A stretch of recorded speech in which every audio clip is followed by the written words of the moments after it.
नमस्कार मित्रांनो, तुमच्या सर्वांचं पुन्हा एका नवीन व्हिडिओमध्ये स्वागत करतो।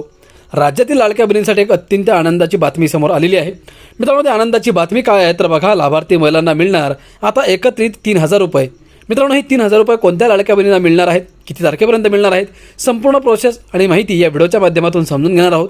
व्हिडिओ तुम्ही शेवटपर्यंत बघा आणि आपल्या माझी माहिती या यूट्यूब चॅनलला तुम्ही अजूनही सबस्क्राईब केलं नसेल तर लवकरात लवकर सबस्क्राईब करा। मित्रांनो, महाराष्ट्र सरकारच्या मुख्यमंत्री माझी लाडकी बहीण योजना अंतर्गत आर्थिक उत्पन्न 2.5 लाखांपेक्षा कमी असलेल्या कुटुंबातील 21 ते 65 वयोगटातील महिलांना दरमहा 1500 रुपये थेट बँक खात्यात जमा केले जातात। ही योजना महिलांच्या आर्थिक सशक्तीकरणासाठी अत्यंत लोकप्रिय ठरली आहे। मात्र गेल्या काही महिन्यांपासून लाभार्थ्यांना हप्त्यांमध्ये अनियमितता आणि विलंब जाणवत आहे। जानेवारी 2026 नंतर फेब्रुवारी आणि मार्च महिन्याचे हप्ते अद्याप अनेक लाभार्थ्यांच्या खात्यात जमा झालेले नाहीत। यामुळे लाखो महिलांमध्ये अस्वस्थता निर्माण झाली आहे। आता समोर आलेल्या माहितीनुसार फेब्रुवारी आणि मार्च महिन्याचे 2 हप्ते एकत्रितपणे एप्रिल 2026च्या पहिल्या आठवड्यात लाभार्थ्यांच्या खात्यात जमा होणार आहेत।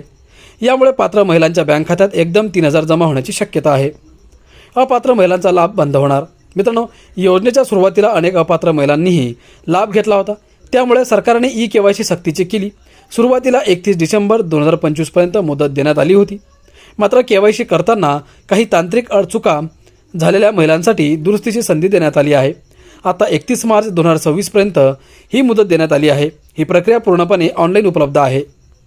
31 मार्च नंतर काय होईल तर मित्रांनो, ज्या महिलांनी ई-केवायसी पूर्ण केली नाही किंवा दुरुस्ती केली नाही त्यांचा लाभ एप्रिल 2026 पासून बंद होण्याची शक्यता आहे। अपात्र ठरलेल्या महिलांचे हप्ते थांबवतील। केवायसी पूर्ण करून पात्र ठरलेल्या महिलांना रखडलेले सर्व हप्ते एकत्र मिळू शकतात।